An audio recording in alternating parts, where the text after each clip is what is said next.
incomplete, looking for Moritz on the near sideline. And Upper St. Clair facing a 4th down and 9 situation now. And they will bring the punting team back out. Now what they're hoping for is a good kick, because not only is the clock against them, but if they don't get a good kick, field position is going to be against them. If they can get a good kick and pin Bethel Park back, get a chance to get the ball back, shorten the field a little bit, that would help. Right, or hope for a miscue on Bethel Park's, on Bethel Park's side of the ball. They're going to get the kick away. This is a nice high kick, and again, Angelisi will call for the fair catch and grab it at the 33-yard line as we head back down to the field of Keith James.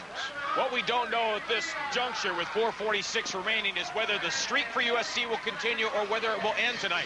But we do know how it got here and why it may start again if it ends. And that's because if you can look across the sidelines, I don't know if we can see him through the people, number 72, Anthony Roma. He's a junior at 5'11", 265. He's a backup. He was 3rd in their weight-a-thon. He bench pressed 315. Wow. Ben Kale and Zach Kale out bench pressed him. So you got a backup who's pressing that, and he's that kind of size, and he barely plays. That tells you something about USC. Big hole, and Bethel Park will get it out there in a hurry to the 41-yard line. Good run by Dan Richmond that time off the left tackle spot. It's a great run. A lot of movement by the offensive line. You just saw it on your screen there.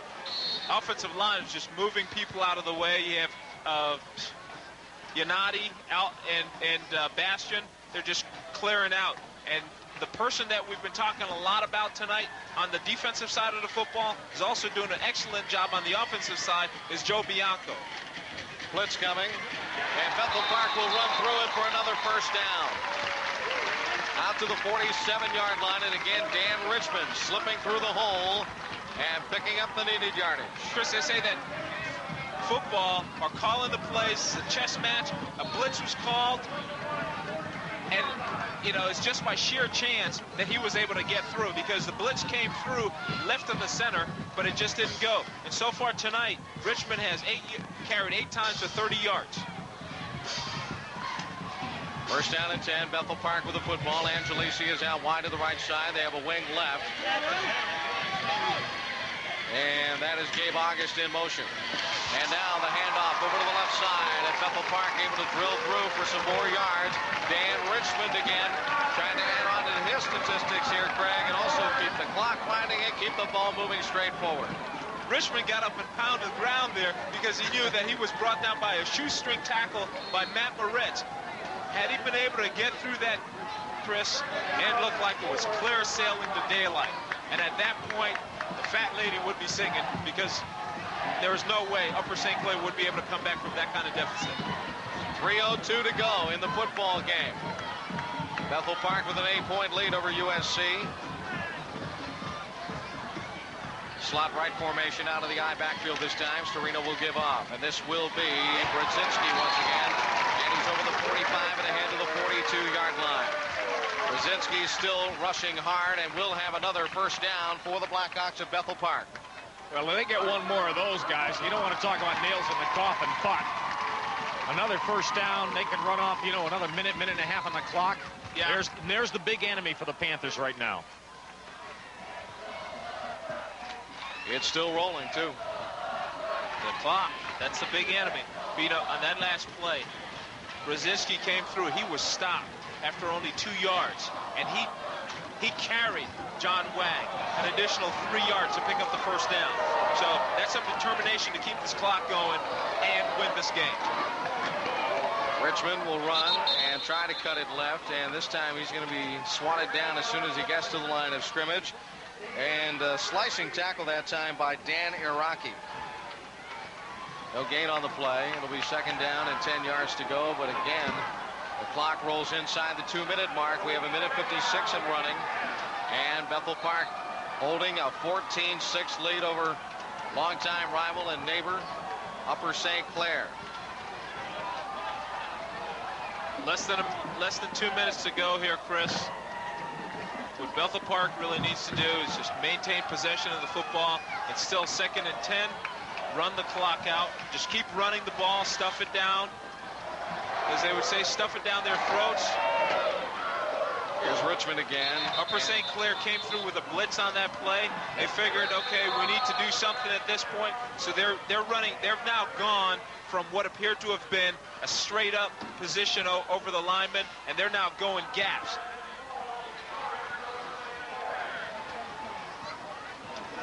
Moritz making a good tackle on that play along with Iraqi. Rocky's played a pretty heady game on the defensive side of the football here tonight for Upper St. Clair, and now a timeout called with 1:20 to play in the football game, and USC will bring its defense to the sideline for some meetings. Josh Albright with a 4-yard touchdown catch from Tim Storino with 2:14 to go in the first period. Got Bethel Park rolling. A.J. D'Alessandro added the extra point kick, and then with 11:39 to go in the second quarter, Doug Dilla scooped up the loose ball fumble off the ground, 37-yard return for touch. D'Alessandro's point made it Bethel Park 14, Upper St. Clair nothing. USC got on the board with 3.5 to go in the second period when Acamando hit Ron Blue with a 1-yard touchdown pass to the left corner. The kick was blocked. That's where we are. Bethel Park 14 and Upper St. Clair 6. It has been a scoreless second half, and we have 1:20 to play. Coach Matheny is probably saying to his group on the field, listen, first and foremost, hold on to the football, okay? Gentlemen, we have this game just about wrapped up. Hold on to the football, maintain your blocks, and we'll run this clock out, and we will now break the streak. High backfield, slot right again. Storino getting set to draw the snap on 3rd down and 12. Roll out. He's going to run. And he'll take a hit and go down, but the clock will continue to move with 1:12 to go before Upper St. Clair calls timeout. That was their final timeout of this game.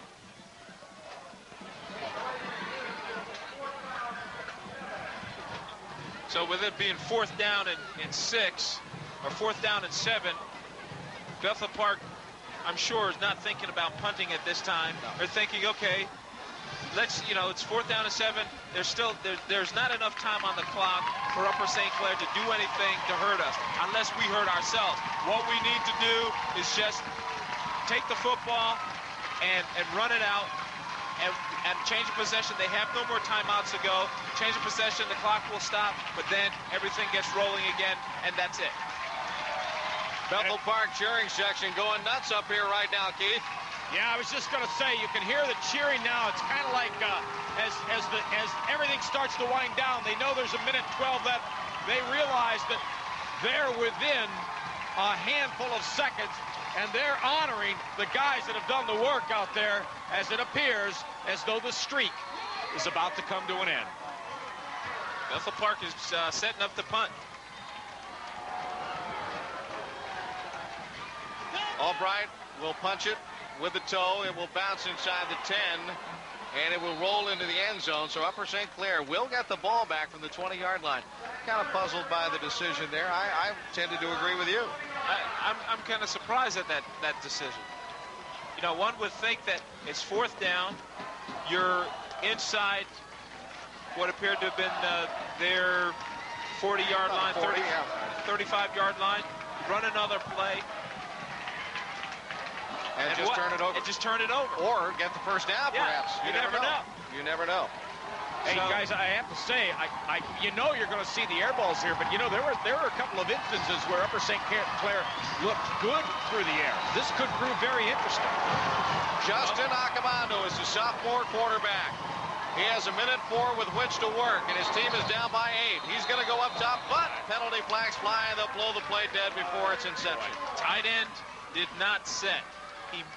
He changed position, moved from the left to the right, and the minute, he set his hand down, but he did not set for a quick count, therefore bringing up the flag.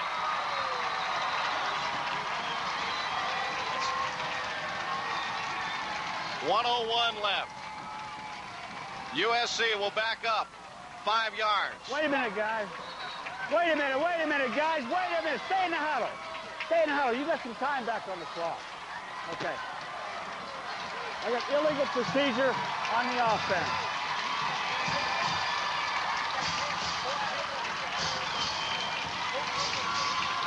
Bethel Park has a 14-6 lead over Upper St. Clair.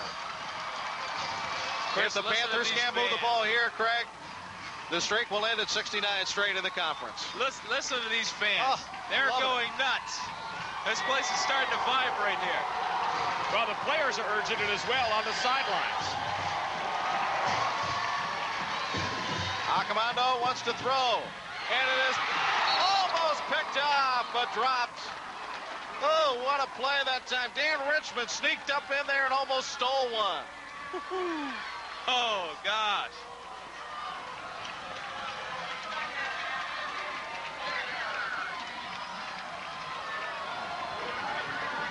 Just trying to throw a quick out pattern, and Richmond playing underneath just came in. The pass was intended for Schaefer, and Richmond just came in and broke that up. But I tell you, he had 6 in his hands. Oh, he did. And I think he started to run before he tucked that ball away. 1 minute exactly left in the game. Second down, 15. Motion to the right side for the Panthers. Accomando shoots one downfield, and it's incomplete. Intended for Eric Day. Just running laterally with the line of scrimmage at the 20-yard line. And turned before he made the catch. Coverage on the play by Bethel Park, Nick Picton. Third down. Wow.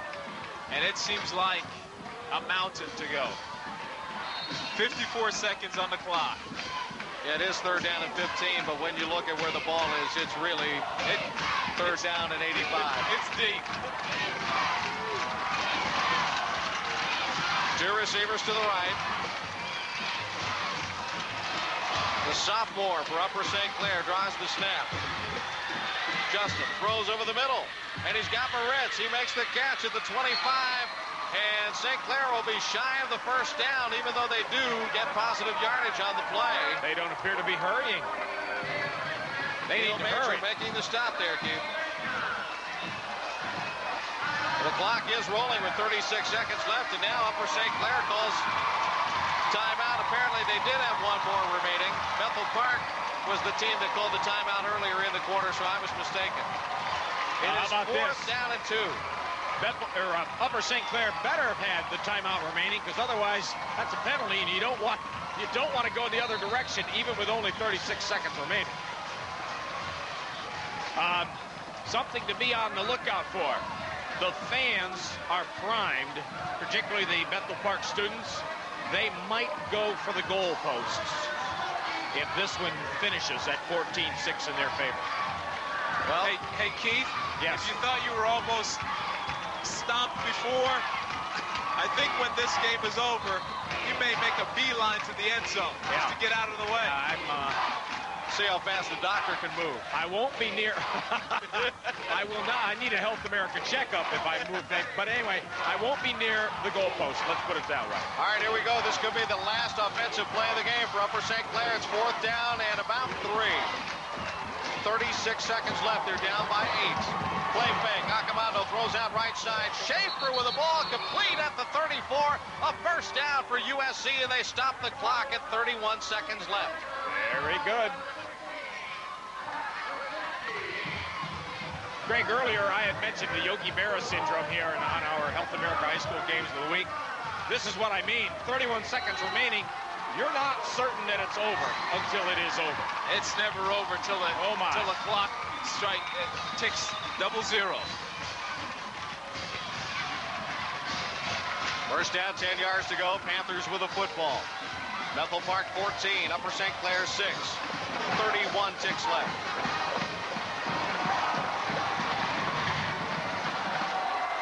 High backfield. Play fake. Accomando pumps. Wants to throw, and he's going to be sacked in the backfield. Coming in to nail it was Doug Dilla, the man who returned a